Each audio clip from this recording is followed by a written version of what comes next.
you understand what I'm saying. Another year, another spreadsheet. Support your local libraries. Fantastic. Hey y'all, it's Nat. I hope you're having a terrific day today, and for this video, we're going to be looking at my reading stats for 2025.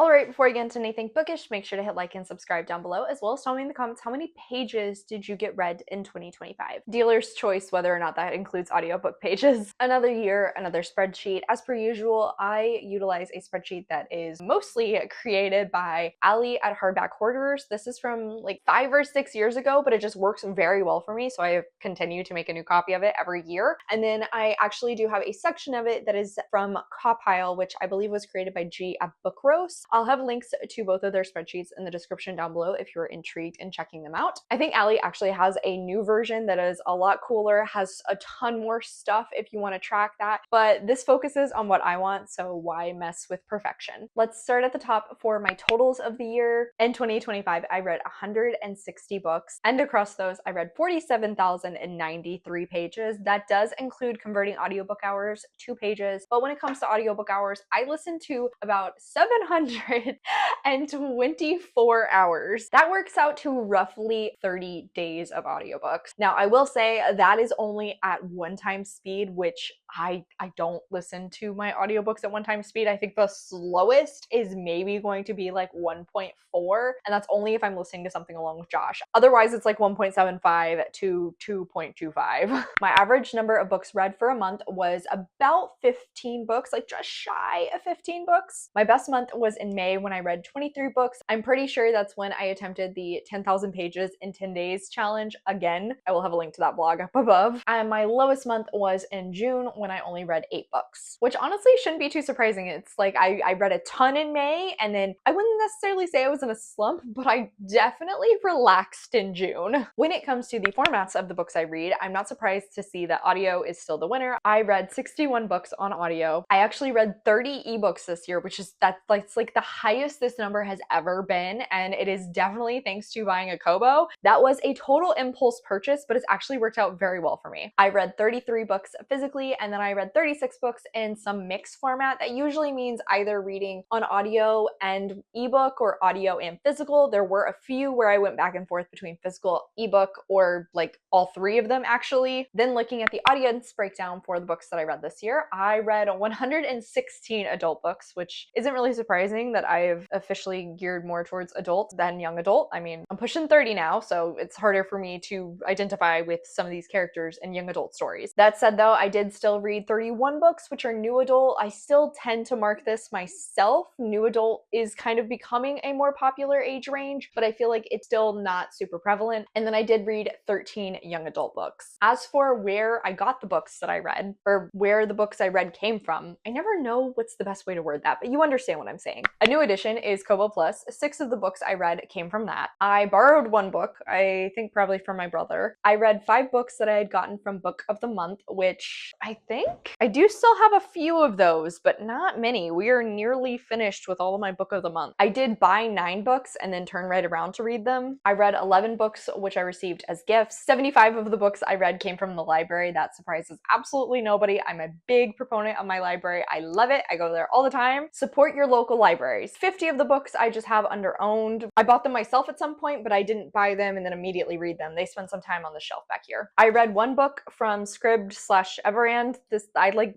very occasionally will use this if I can't find a book anywhere else. 12 books I read came from the publisher. Shout out to NetGalley. And then 3 are other. I don't know what the others are. Totaling up a few of those, one of my big goals for the year was to focus on reading off of this owned TBR back here, and I actually have done rather well, but at the same time, I do continue buying books and adding to it. And thankfully, I read 75 books off of this owned TBR, which is the same number of library books I read. That's fantastic. I love that this is half and half right here. That's what I need it to be. Next up is one of my favorite stats to look at, and that is the genre of the books I read. I really enjoy seeing this very diversified wheel because I do try my best to read a little bit of everything. Not surprisingly that there are certain genres that definitely are always at the top, but they do tend to change out, which is winning. And And this year, at 33 books, is horror. A new addition to the list, though, is romantasy. I did actually read 6 of those. I read one story that I would list as purely contemporary. I had 15 fantasy. This is actually shockingly low this year. And then 5 graphic novels, followed by 2 historicals, which I'm really pulling away from that one, followed by 1 magical realism. This is very much like a, not enough to call it fantasy, but like it's definitely there. It's more than I can call contemporary. I only read 4 mysteries, which is really shocking because I used to read so many of those, but they just have not been hitting for me lately. I unfortunately have only read 10 nonfiction. That's not the 12 that I wanted to read this year, but it's better than last year. Surprising absolutely nobody, I read 30 romance books. I am not at all shocked to see this as one of my highest genres. And then not far behind that is actually sci-fi. I read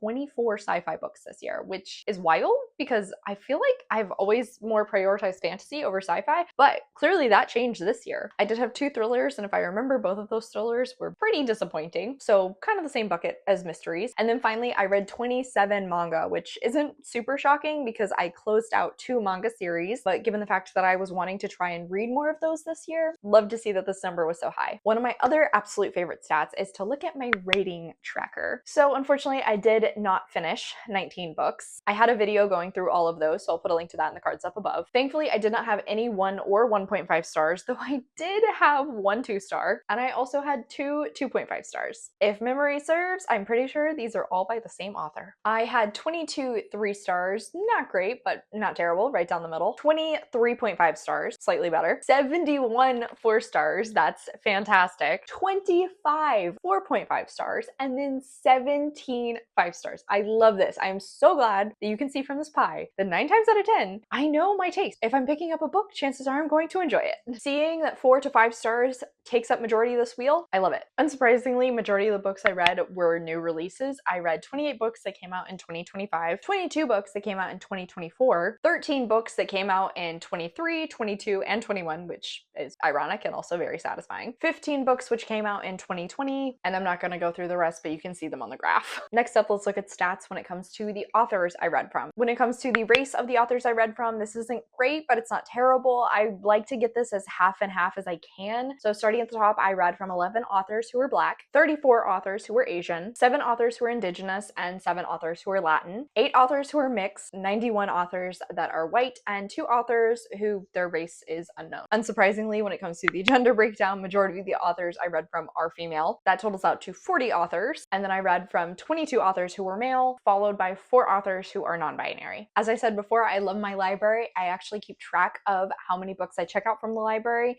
This is only the ones that I check out and read. I don't do the ones that I check out and then eventually, unfortunately, return without having read, but I ended up saving $1,084.39. That is so satisfying. I love that so much. This right here should show you why you need to support your local library. And then last, but certainly not least, looking at my series tracker, I did a real in-depth look through of this during my series of series in November, so I'll put a link to that playlist in the cards up above. In 2025, I finished out 25 sequels, which is very satisfying. All right, and on that note, that's officially it for today, y'all. Thank you so much for coming to my channel. I really appreciate it. Make sure to hit like and subscribe down below. If you made it all the way to the end of this video, let's leave a laptop emoji in the comments. I have links to all of my socials, as well as a few ways you can support me down in the description. I come out videos on Monday and Friday, but until then, I hope you continue to have a terrific day. Love you, bye!